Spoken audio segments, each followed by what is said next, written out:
As notícias são trágicas. Pelo menos 5 romeiros morreram, entre eles 2 ciclistas, e mais 13 ficaram feridos, gravemente feridos, incluindo-se aí 2 gestantes e 2 crianças, em Romaria até o Santuário de Aparecida, na Via Dutra. Antes de começar, peço o seu like e nós vamos conversar sobre o direito de ir e vir dos pedestres, dos ciclistas, dos cavaleiros e as consequências diretas da motorização aqui no Brasil. Bom, as estradas nascem dos caminhos feitos pelas pessoas para se locomover em todo o território. E antes ia-se a pé, a cavalo, eventualmente de charrete e mais recentemente em bicicleta. E assim a humanidade se conectou até a entrada do século XX. Antes dos automóveis, as estradas eram para a mobilidade ativa. E elas nascem a partir das trilhas das pessoas caminhando ou em lombo de burros, conhecidos como os melhores engenheiros de estrada.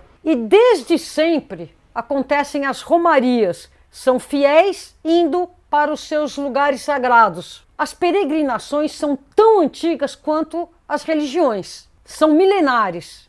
Cristãos, muçulmanos, budistas e até agnósticos. Jerusalém, Roma são alguns dos destinos mais importantes de rotas de peregrinação, como o Caminho de Santiago, de Fátima, a Via Francígena ou o Caminho da Fé aqui no Brasil. E essas rotas são preservadas, patrimônio histórico-cultural de diversos povos e diversas crenças. São cuidadas e respeitadas pelos seus povos e seus governantes. E foram esses caminhos sagrados que, de alguma forma, ajudaram o mundo a preservar essas rotas de caminhadas, pedaladas ou cavalgadas. E disso nasce um turismo qualificado, espiritualizado e inserido na cadeia econômica das regiões por onde eles passam. Dessa forma, não há como separar uma rota de peregrinação, uma romaria, de um contexto de cicloturismo, de uma caminhada. E o que aconteceu a partir do século XX? Chega o motor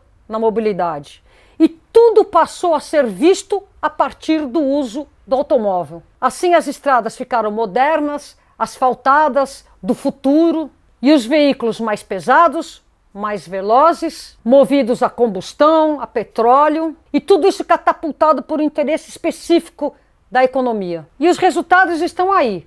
As cidades se tornaram insustentáveis, ineficientes, caras, doentes, poluídas e principais vetores das mudanças climáticas. E pelo excesso do uso dos automóveis, muitas mortes nas ruas e nas estradas de todo o mundo. Na real, a entrada do automóvel neste planeta, associado ao seu uso desequilibrado, provocou um estado de calamidade pública que já passou da hora de nós admitirmos publicamente. E quando o espaço público das cidades e das estradas é projetado unicamente para os automóveis, a gente passa instintivamente a entender que essas mortes são uma fatalidade e estariam associadas a um uso inadequado das ruas e estradas, e não ao fato das pessoas a pé ou de bicicleta terem perdido o direito de se locomover em segurança. E isso tudo é fruto de uma política pública intencional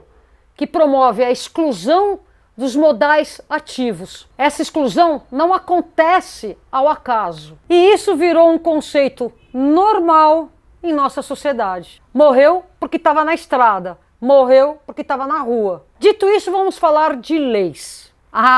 As leis são ótimas no papel. Aqui no Brasil, o artigo 5º da Constituição nos garante o direito de circular por todo o território brasileiro. E o artigo 58 do Código de Trânsito Brasileiro dá preferência a pedestres e ciclistas em todas as estradas e ruas do Brasil, com preferência sobre todos os outros veículos. Mas aí começam as pegadinhas. De acordo com o artigo 244 do mesmo Código de Trânsito Brasileiro, os ciclistas não podem circular em estradas que não tiver acostamento. Só não proíbe pedestre porque não pode mesmo. E na prática, o que acontece? Apesar da lei garantir a nossa circulação, na real, os que vão a pé, de bicicleta, a cavalo, nas charretes, nas carroças, fomos banidos das estradas. Se não por força da lei, por força da prática. Sabe aquela máxima? Os incomodados que se retirem, no estilo Brasil, ame ou deixe? Lembra? Mesmo com os direitos garantidos em lei, aqueles que estão fora dos veículos motorizados, por estarem inseguros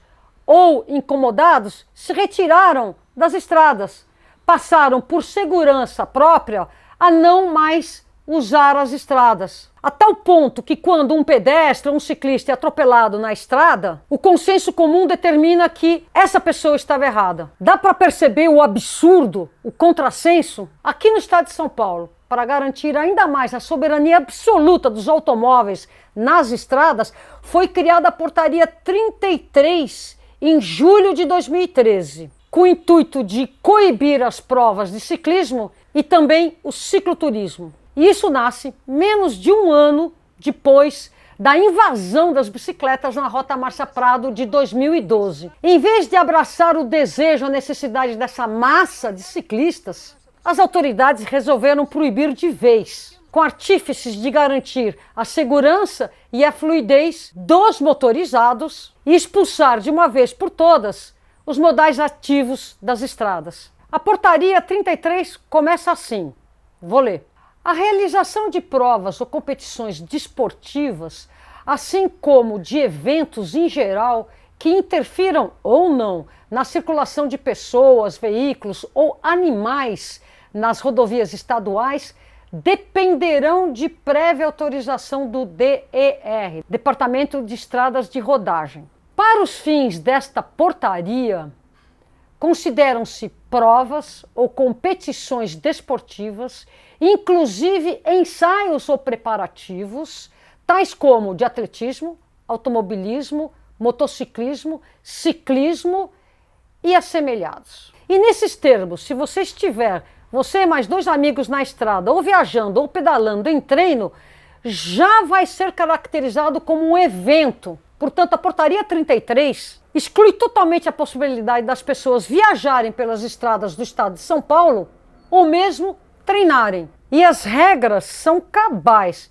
Mesmo que autorizado e pagando uma taxa, o evento não pode acontecer aos domingos e aos feriados, não pode ser em estrada sem acostamento, ou sujeita à neblina, ou em estrada de interesse turístico, não pode durar mais que 1 hora. Ou seja, eventos não pode. E pedalar em grupo é um evento. Bom, aí, em cumprimento à Portaria 33, lembra-se de dezembro de 2017, quando os ciclistas estavam pedalando até Santos, foram recebidos com bombas na estrada? Lembra disso? Pois bem, pegou mal. E o governo do estado de São Paulo prometeu rever a Portaria 33 e regulamentar por decreto a Lei 10.095, que dispôs sobre o plano cicloviário do estado de São Paulo. Mas tudo isso está no blá, blá, blá. Paralelo a isso, o ciclismo como um todo cresceu de forma exponencial durante a pandemia, assim como a pressão do resgate do direito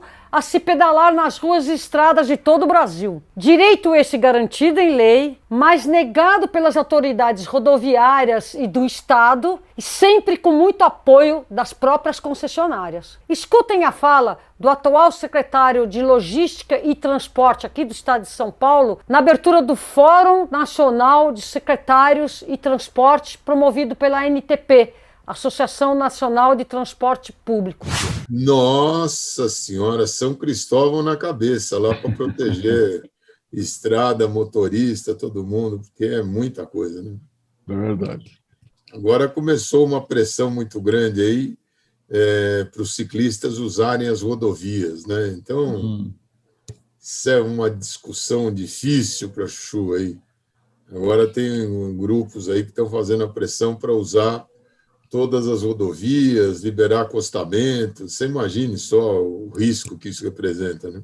Reparem que na fala do secretário, a preocupação dele é com as estradas e os motoristas. E aponta como um problema essa pressão dos ciclistas em pedalar nas rodovias usando o acostamento, como está previsto em lei. Fica mais uma vez comprovada que a prioridade é da circulação dos automóveis. E no conceito das soluções, os pedestres e os ciclistas estarão excluídos. Eles aparecem como um problema e não parte da solução. O secretário ainda mensura os próximos investimentos.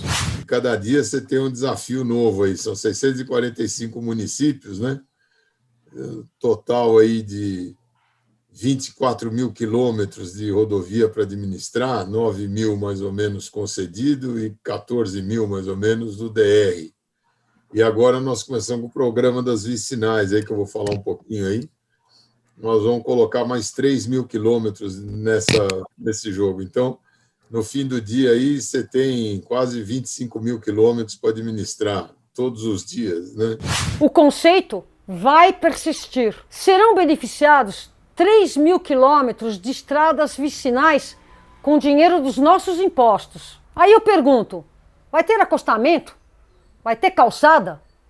Vai ter ciclovia? Sempre lembrando que uma estrada sem acostamento não pode ser usada pelos ciclistas. Então, nessa tocada, uma estrada vicinal asfaltada sem acostamento, nós, pedestres e ciclistas, seremos automaticamente excluídos, sendo que, originariamente, eram pelas estradas vicinais que nós, ciclistas, cicloturistas, pedalamos. Então, veja bem, 3 mil novos quilômetros de estrada serão asfaltados, beneficiados e, consequentemente, nessa tocada do conceito do governo do Estado, seremos excluídos. E o cicloturismo que nós praticamos, que tão bem faz a economia local, acaba. E ainda mais, a portaria 33 vai sim ser revisada, mas veja bem, depois de muitas negociações entre ciclistas que participam do Ciclocomitê Paulista com autoridades do governo do Estado, entendeu-se que um cicloturista não pode ser penalizado na portaria 33. Ele não é um evento. Mas, na proposta apresentada, que vai ser aprovada, grupos de ciclistas, e não se fala em quantidade, serão tipificados como eventos. Então, mais uma vez, ciclistas pedalando em grupo, que é como a gente pedala, para estarmos seguros nas estradas, serão tipificados como passíveis de serem expulsos de acordo com a portaria 33. Ou seja, nada vai mudar. Vamos, nós ciclistas, pedalando em grupo, sermos expulsos definitivamente das estradas. E com esses 3 mil novos quilômetros de estradas beneficiadas, estaremos expulsos de vez dos roteiros que nós já estávamos pedalando. É o fim da picada. Um retrocesso assinado. Agora, voltando às romarias, elas estão isentas da portaria 33. No entanto, o Estado não garante a segurança dos romeiros nas estradas. Tá aí as notícias. Mortes nas romarias. Um absurdo. Então, depois dessas tragédias que aconteceram de romeiros em direção ao Santuário de Aparecida, me estranha não haver uma posição oficial por parte do próprio santuário, que tem que cobrar, sim, do Estado, políticas públicas, abraçando essas rotas históricas, culturais e importantes para a nossa sociedade. Cadê a indignação do povo? Na cabeça das pessoas impera aquela máxima de que o cara morreu porque estava na estrada e a culpa era dele. Procede isso? Vou dar outro exemplo. Aqui perto de São Paulo existe a Estrada dos Romeiros, que leva os fiéis até Pirapora do Bom Jesus. Veja só, chama-se Estrada dos Romeiros. Vai caminhar ou pedalar nessa estrada? O direito de uso, na prática, é só para os motorizados. Um horror, inseguro, desconfortável. Vocês perceberam como a lógica está invertida? E nós vamos, ainda nesta gestão, perder o direito de uso de 3 mil quilômetros de estradas vicinais, que serão asfaltadas, beneficiadas e facilitadas para automóveis em alta velocidade e estarão inseguras para nós, ciclistas, pedestres, romeiros, cavaleiros, que antes fazíamos uso dessa infraestrutura. E em um futuro próximo, essas estradas serão privatizadas, em um esquema que a exclusão dos ciclistas acaba sendo abençoada por portarias como essa, a 33. Olha, não tem como desabafar. Em pleno século XXI, o Brasil só tem olhos para os motorizados.